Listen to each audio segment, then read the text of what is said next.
Hello, welcome to today's video. I lost my intro, so we are starting voiceover from here. We are at Board of Trade today. I fell in love with this place many years ago. They have true vintage and true antique. Their prices unfortunately have skyrocketed over the years, ever since they became popular with movie film directors and prop masters. A movie would come in and buy a whole bunch of things, and so prices went way up ever since that happened. But let's go in and see what we can find. So this is how this place works. So as you can see, the longer the item has been there, the more discounted it is. You could also follow them on Instagram at board_of_trade. So right off the bat in the door, we have this gorgeous glass bowl, very polished bottom, but unfortunately it wasn't signed. So like I said, you're gonna see me picking up tons of things today, but I actually didn't buy anything. I love coming in and seeing the unique pieces that they have. All of this glass and art pottery was right at the front door. This was a beautiful Italian vase. I would never want to ship it, but I was considering it for myself. These were interesting. They were cross stitch, which kind of makes me feel like they were a little bit more contemporary, but they were very cute nonetheless.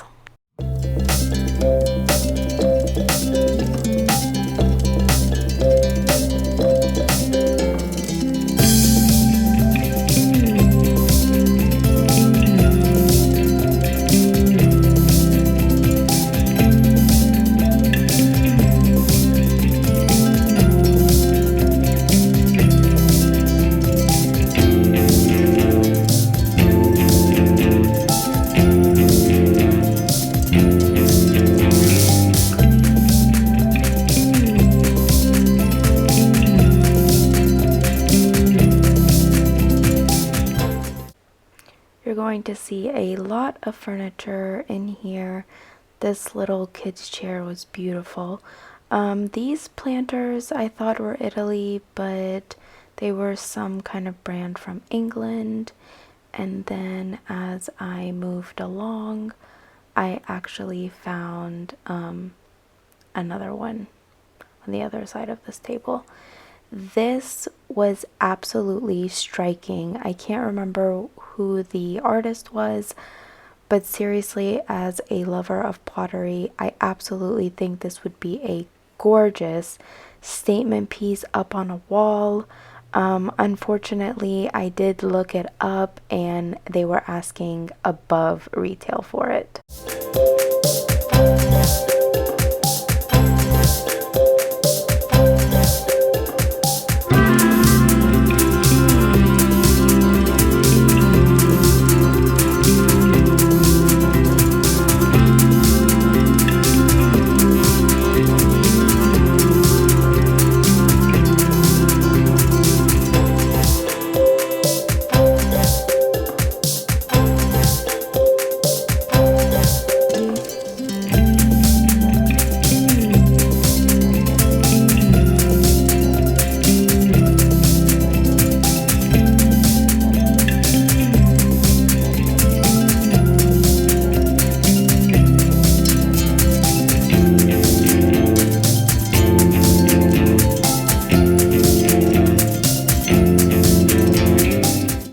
If you can find this guy at a really good price, they are really in with interior designers right now.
are actually geisha headrests, so essentially they're Japanese vintage pillows. So that was really cool to see these here. This was some Van Briggle. It was kind of, Van Briggle was actually sprinkled out throughout this whole place. Some blue and white, very in right now. They have a whole section dedicated to this flow blue porcelain. This was interesting. It looked better from far away. And I'm just scoping out. This looked really, really cool, but when I turned it over, it was very contemporary. And yeah, so I'll talk a little bit more about the place here in a little bit. Like I said, I fell in love with this place many years ago. I've been coming here for a very long time. It doesn't do much for resale, but their stuff is unmatched. Got some Balik here, some USA pottery. There was a lot of these vintage planters. This was the coolest raku piece I've ever seen. It was like a wall hanging mirror, and it had these little fish hanging on the inside. It was the coolest thing. I didn't know what to make of it at first. I kept looking and looking, and the more I looked, the more I saw new things. It was the coolest thing. These were full of character. I'm not sure if they were maybe molds of something, but I can imagine these being like on a castle, around a door, or on the molding. They were just full of character and just super, super cool pieces. This basket was very pretty from afar. Whether you use it or just hang it on a wall, it was really nice. This is very popular nowadays to display mini dishes like this, and this glaze is actually called crystalline glaze, and it was really pretty seeing the whole collection. I absolutely fell in love with this picture. It's $670. I looked it up and it's actually spot on for resale, so I think this might be worth picking up if it ever goes down in price.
So they do have these clearance racks where things that have already been marked 50% off that don't sell come here.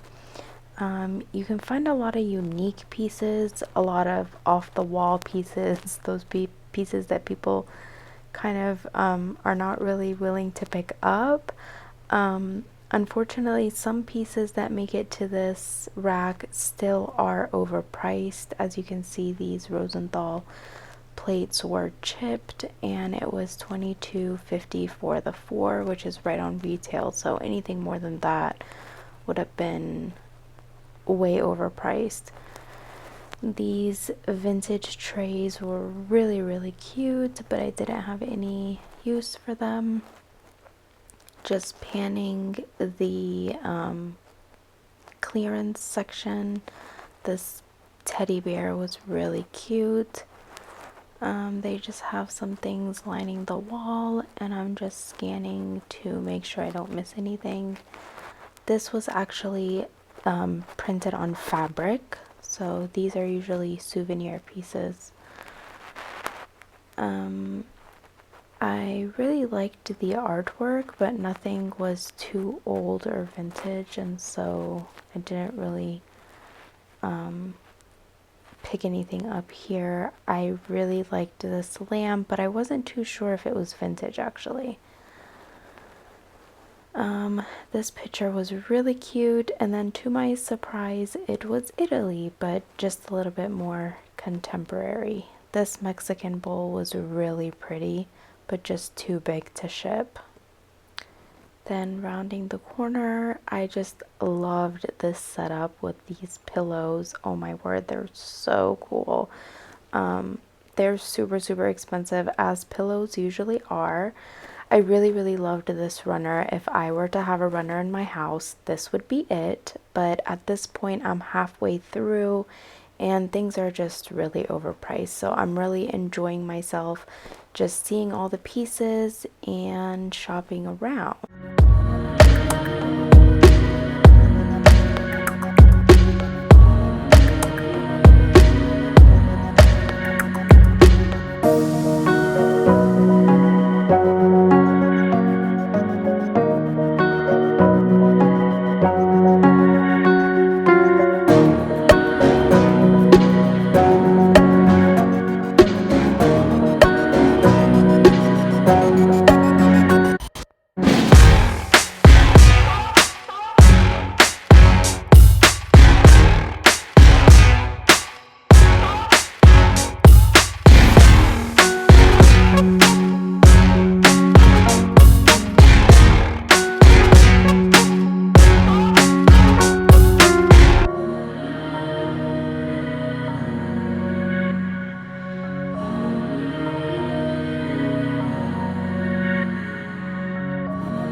These are very funky pottery pieces by Michael Lambert. Very famous, very funky. Check out his stuff. He does really cool things.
I love Majolica so much. I have a couple of pieces in my own collection, and it's always so much fun to see so much of it displayed all together.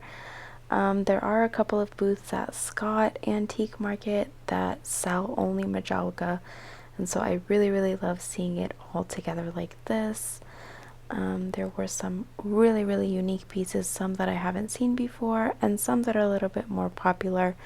The prices were retail and then some, but again, like I said, it just warmed my heart to see a full collection of Majolica all displayed just like this. So I hope you enjoyed as well.